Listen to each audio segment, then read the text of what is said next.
श्रीराम रघुराम शृंगार रामायणे श्रीराम रघुराम शृंगार रामायणे चिंतिंपरादेवो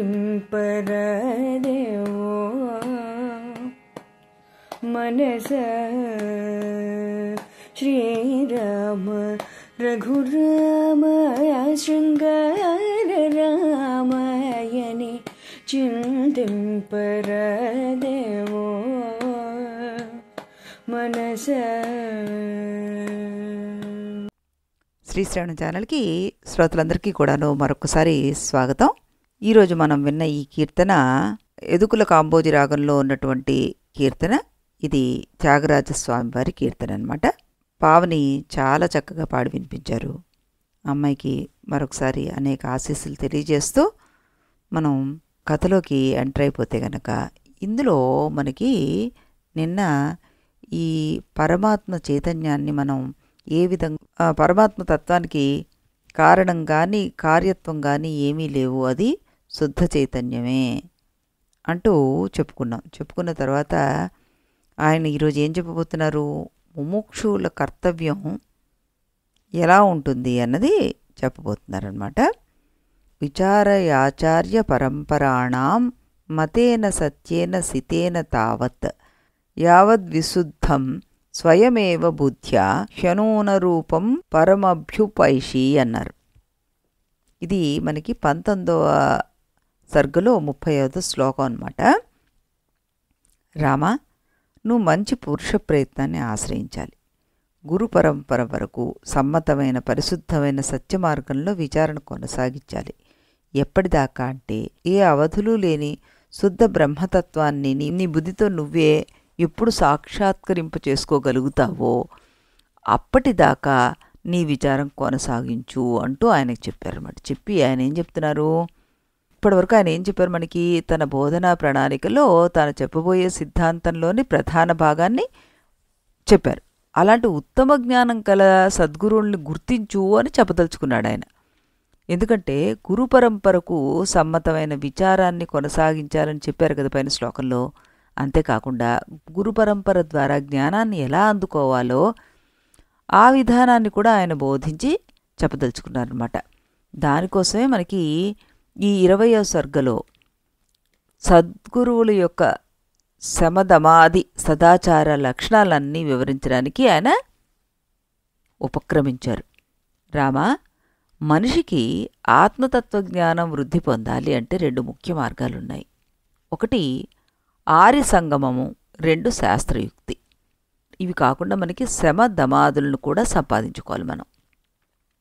మానవుడు మున్ముందుగా ప్రజ్ఞనంతా సత్సంగము, శాస్త్రయుక్తి మొదలైన వాటిని పెంచుకోవడంలో వినియోగించుకోవాలి. ఫస్ట్ వాటిని మనం పెంచుకోవాలి. అలా చేస్తే సత్పురుషుల్లో ఉన్న మహాపురుష లక్షణాలు వీడికి అబ్బుతాయి. అన్ని సద్గుణాలు ఒకే సత్పురుషుల్లో ఉండడం సులభం కాదు కదా. అందువల్ల ఎవరిలో ఏ ప్రశస్త గుణాలు ప్రకాశిస్తూ ఉంటాయో వాళ్ళ దగ్గరికి వెళ్ళి వాటిని నేర్చుకోవాలి. తద్వారా తన బుద్ధి బలాన్ని పెంచుకోవాలి. సత్పురుషులంటే ఎవరు, మహాపురుషులంటే ఎవరు, ఈ 2 మనం తెలుసుకోవాలంటే శమదమాది సద్గుణాలతో పాటు సమ్యక్ జ్ఞానం ఉన్నవారే సత్పురుషులు, వారే మహాపురుషులు. రామ, శమదమాదులు ఉండాలి, జ్ఞానం ఉండాలి. ఏ ఒక్కటి చాలదు, 2 కావాల్సిందే, లేకపోతే సిద్ధి రాదు అన్నారు. అంటే మనకి జ్ఞానం ఒక్కటే చాలదు, ఈ శమదమాదులు కూడా ఉండాలి అంటున్నారు. రామ, శమదమాదులు జ్ఞానము ఈ 2కి పరస్పరము పోషకత్వం ఉందయ్యా. శమదమాదుల వల్ల జ్ఞానం పెరుగుతుంది, జ్ఞానం వల్ల ఈ శమదమాదులు పెరుగుతాయి. ఎలాగంటే వానలు బాగా పడితే పంటలు బాగా పండుతాయి, పంటలు బాగా పండితే యజ్ఞయాగాదులు జరిగి వానలు బాగా పడతాయి. ఇలా వానలకు యజ్ఞాలకు పరస్పర పోషకత్వం ఉన్నట్టుగా శమదమాదులకి జ్ఞానానికి సదాచారానికి అన్యోన్యాశ్రయం ఉందని ఇప్పుడే చెప్పుకున్నాం. కనుక సాధకుడు వీటిలో ఏ ఒక్కదాన్ని గట్టిగా ఆచరించినా రెండవది దానంతటదే వస్తుంది. పల్లెల్లో రైతులను చూస్తే మగవాళ్ళంతా కష్టపడి పనిచేసి పొలాలు పంటల మీద ఉన్నప్పుడు పిట్టలు కంకులు కొరికివేయకుండా తోలడం కోసం ఆడపిల్లల్ని కాపలా పెడతారు. ఆ పిల్లలు మంచాల మీద నిల్చొని పక్షులు వచ్చినప్పుడల్లా చప్పట్లు కొడుతుంటారు. అలా పక్షుల కోసం కాచు కూర్చుని చప్పట్లు కొట్టడం విసుగ్గా ఉంటుంది. తాము చేసే పని బోరు కొట్టకుండా సంతోషంగా ఉండేందుకు ఆ పిల్లలు చేతులతో గట్టిగా తాళం వేసుకుంటూ బిగ్గరగా పాటలు పాడుతూ ఉంటారు.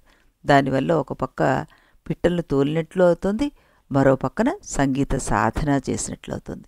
అలాగే సాధకుడైన వాడు కూడాను సంతోషపూర్వకంగా శమధమాదుల సాధన చేస్తే చప్పట్లతో సంగీతం వచ్చినట్లు జ్ఞానం కూడా దానంతరదే వస్తుంది. లేదా సాధకుడు జ్ఞాన సాధనే చేస్తే సంగీతంతో పాటు చప్పట్లలాగా శమధమాదులు వాటంతటవే వస్తాయి. రామా, ఇప్పటికీ నేను నీకు మోక్షం పొందగోరే ముముక్షు ఏ రకంగా వ్యవహరించాలో ఆ ముముక్షు వ్యవహారం అంతా కూడాను వివరించాను. నా ప్రణాళికలో ఈ ముముక్షు వ్యవహార ప్రకరణ ఇక్కడికి పూర్తయిందయ్యా. తథోపదిశ్యతే సమ్యక్ ఏవం జ్ఞానక్రమోధునా అన్నారు. అంటే ఇది 20వ సర్గలో 12వ శ్లోకం అన్నమాట. ఇక నీకు జ్ఞానక్రమాన్ని ఉపదేశిస్తాను. ఈ జ్ఞానక్రమంలో మొట్టమొదటి ఉత్పత్తి ప్రకరణ. ప్రపంచమంతా మన సంకల్పం వల్లే విడుదలవుతోందని, ఇది మనోరాజ్యంలాగా విజృంభిస్తుందని ఈ ఉత్పత్తి ప్రకరణలో నీకు చెప్పబోతున్నాను. ఇక ఉత్పత్తి ప్రకరణలోకి మనం ప్రవేశిద్దాం అని ఆయన ఎప్పటిలాగానే మళ్ళీ మనకి సింహావలోకనం చేయిస్తున్నారు. ఏమిటది? ముముక్షు ప్రకరణ సింహావలోకనం చేయిస్తున్నారు అన్నమాట. అదొకసారి మనం కూడా చూద్దాం. ఆత్మవిద్యా ప్రవేశానికి మున్ముందుగా సాధన చతుష్టయ సంపత్తి ఉండాలని వేదాంత గ్రంథాలన్నీ ఉగ్గడిస్తున్నాయి. యోగ వాసిష్టం కూడా ఆ పనిని తన శైలిలో వైరాగ్య ప్రకరణ ద్వారా నిర్వహించింది. సాధన చతుష్టయంలో అన్నిటికంటే పైనది మోక్షత్వం. లోకంలో సాధకులు వివిధ సాధనాల ద్వారా వివిధ రకాల కోణాల నుంచి ముముక్షత్వాన్ని అందుకుంటూ ఉంటారు. అందువల్లే వారు వివిధమైన కల్లోలాల్లోనూ వివిధమైన సందేహాల్లోనూ ఊగిసలాడుతూ ఉంటారు. అలాంటి సాధకులు తమ జీవితాన్ని ఎలా తీర్చిదిద్దుకోవాలి, తమ శేష జీవితంలో ఎలా వ్యవహరించుకోవాలి అనేవి సాధకులకు కష్టమైన ప్రశ్నల కింద మనం చెప్పుకున్నాం కదా. సామాన్య వేదాంత గ్రంథాల్లో ఈ ప్రశ్నకు ఎక్కువగా ప్రాధాన్యత ఇవ్వరు. కానీ వాల్మీకి మహర్షి సాధకుల మీద గల దయతోటి ఈ ప్రశ్న కోసం ఒక ప్రకరణనే పూర్తిగా కేటాయించేశారు.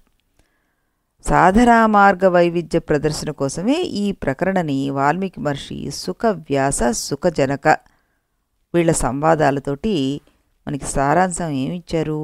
స్వసంకల్పవశాద్బద్ధో నిసంకల్పస్య ముచ్యతే అన్నారు. ఏది ఎక్కడ మనకి చెప్పింది? ఇది ముముక్షు వ్యవహార ప్రకరణలో 1వ సర్గలో 36వ శ్లోకంలో. సంకల్పాలుంటే బంధం ఉంటుంది, సంకల్పాలు పోతే ముక్తి లభిస్తుంది అని తేల్చి చెప్పారు. ఇది సిద్ధాంత వాక్యం. ఈ వాక్యం ఇంత ముందుగానే ఎందుకు వచ్చేసింది అంటే అది విశ్వామిత్ర బోధ కావడం వల్ల. నారద మహర్షి ప్రోత్సాహానికి ఉత్తేజితుడైన ఈ విశ్వామిత్రుడు మున్ముందుగా తత్వోపదేశం ప్రారంభించిన కాసేపటికి ఆయనకి తాను బోధించే ప్రణాళిక సరిగ్గా ఒక లయంలో సాగట్లేదని, వశిష్ఠ మహర్షి దీనికి సరి అయిన వాడని ఆయన ద్వారా చెప్పించడం మొదలుపెట్టారు కదా. అక్కడ వశిష్ఠోపదేశం ప్రారంభమయ్యి ఒక ప్రణాళికను అనుసరించుకుని ఒక వేలో దేని తర్వాత ఏది చెప్పాలి స్టెప్ బై స్టెప్గా ఆయన మనకి రాముల వారికి వివరించుకుంటూ వస్తున్నారు. అందులో సాధన కూడా దైవాధీనమే అనే సోమరిపోతు వాదాన్ని ఖండించడం కోసం ఆయన ఈ ప్రకరణలో అనేక సర్గలను వినియోగించారు. మనకి దానికి భూమికగా వ్యాస సుఖ విశ్వామిత్ర వశిష్ఠాదులైన ఆధికారిక జీవన్ముక్తుల జన్మ ప్రక్రియను ముందు వివరించి, అంటే వాళ్ళు ఎందుకు ఇంకా జీవన్ముక్తులు అయినా కూడా ఎందుకున్నారు అన్నదాన్ని వివరించి చెప్పడమే కాకుండా శమము, ఆత్మవిచారణము, సంతోషము, సత్సంగం అనే 4 సాధనాలు సోపానాలని వివరించారు. ఆ తర్వాత ఆ సాధనా సోపానాన్ని సాధించడానికి మనం సదాచార్యము, సత్సాంగత్యము, శాస్త్రము, ఉత్తమమైన శాస్త్రాన్ని ఉపయోగించుకోవాలి అని ఉపాయత్రయాన్ని కూడా మనకి చెప్పారు. ఆ తర్వాత మనకి ఈ ఉపాయాల సాధనకు అంటకుండా ఉండే సోమరితనాన్ని మనం నిరసించేందుకు స్పందాత్మకము అంటూ 3 స్పందాల గురించి చెప్పారు. ఏమిటవి? సంవిత్ స్పందం అని, మానస స్పందం అని, ఇంద్రియ స్పందం అని కొత్త భాష కూడా మనకి ఇందులో పరిచయం చేశారు. అలాగే విధి అనేది ఆకాశం వంటిదని నిరూపించి సాధకుడు తన దుర్వాసనలు నిరోధించడానికి ప్రయత్నించి తీరవలసిందే. దాన్నే సద్భావం అన్నారు. సద్భావం అనే మార్గం అని ఆయన చెప్పారు. ఇలా సద్భావన వల్ల దుర్వాసనలను నిగ్రహించుకుంటున్న సాధకుడు అందుకోవలసిన ఆత్మజ్ఞాన విద్యను అందించబోతూ ఆయన దాని మీద శ్రద్ధ కలగడం కోసం ఆత్మవిద్య పరబ్రహ్మ దగ్గర నుంచి తన దాకా అవతరించిన విద్యావతరణ అనే ప్రక్రియను కూడా మనకి పరిచయం చేశాడు. దాంట్లోనే నియతి అనే మౌలిక సత్యం యొక్క తత్వాన్ని చాలా వివరంగా మనకి చెప్పారు. ఆ తర్వాత మనకి విచార సంతోష సాధు సంగమాల ద్వారా రాజపాలకుల్ని పోలుస్తూ ఏ విధంగా మనం శ్రవణ మనన నిధిధ్యాసలను ప్రతిపాదిస్తూ శమానికి విచారానికి పెద్ద పీట వేశారు ఆయన అక్కడ. ఆ తర్వాత ఇవన్నీ కూడా మనకి శ్లోక సంఖ్యతో సహా వివరించుకుంటూ వచ్చారు కదా. ఇక ఇక్కడి నుంచి వశిష్ఠ మహర్షి సూటిగా ఆత్మవిద్యా విషయంలోకి అడుగుపెట్టదలుచుకున్నారు. దానికి పీఠికగా ప్రపంచం అంతా మిథ్యాతత్వాన్ని గురించి ప్రస్తావిస్తూ ప్రతి అణువు గర్భంలోనూ వేల కొలది ప్రపంచాలున్నాయని వింత ప్రతిపాదన కూడా ఆయన చేశారు. చేసి దాని గురించిన పూర్తి వివరణ నిర్వాణ ప్రకరణలో రాబోతుంది అంటూ కూడాను చెప్పారు. ఆ తర్వాత మళ్ళీ కొంత పారిభాషిక ధోరణిలోకి వెళ్ళి దృష్టాంతము, పోలిక, ప్రతిభాసికత్వము, సత్ అంటే ఏమిటి, ఇవన్నీ కూడాను మనకి వివరించారు. అదంతా కూడా మనకి 19వ సర్గలో 16వ శ్లోకం దగ్గర చెప్పారనమాట.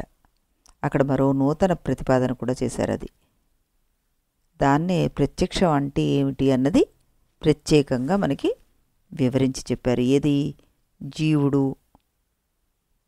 ప్రతిపత్తి, ఇవన్నీ కూడా ఆ 5 కూడాను మనం మొదట్లో చెప్పుకున్న ఆ 5టిని కూడాను ఇక్కడ చెప్పడం జరిగింది. ఆ తర్వాత మళ్ళీ కొంచెం వెనక్కి వెళ్ళి ముముక్షువులైన సాధువులు సద్గురువుల ద్వారా సత్శాస్త్రాన్ని శ్రవణం చేసి, ఉత్తమ శాస్త్రాన్ని శ్రవణం చేసి ఆ తత్వం తమ బుద్ధిలో తమంతట తామకే అనుభవ సిద్ధం అయ్యేంతవరకు ఈ శృతి సమ్మతమైన మార్గంలో ఆపకుండా పునర్విచారణ చేస్తూ ఉండాల్సిందే అంటూ ఈ ముముక్షు ప్రకరణని ఆయన ముగించారనమాట. తర్వాత ఆయన ఉత్పత్తి ప్రకరణ మొదలు పెట్టబోతున్నారు. ఈ ఉత్పత్తి ప్రకరణ అన్నది మనకి చాలా ఎలాబొరేటెడ్గా చెప్తారు. దాన్ని మనం అంత స్పష్టంగాను తెలుసుకోవడానికి ప్రయత్నం చేద్దాం. దీన్ని మనం రేపటి నుంచి మొదలు పెడదాం. మళ్ళీ మనం రేపు ఇదే సమయానికి ఇదే ఛానల్లో కొత్త ప్రకరణతోటి, 3వ ప్రకరణతోటి మనం అడుగు పెడదాం. ముందుగా రాముల వారి కీర్తనను విని అప్పుడు మనం ఈ ఉత్పత్తి ప్రకరణలోకి అడుగు పెడదాం. అంతవరకు సెలవు.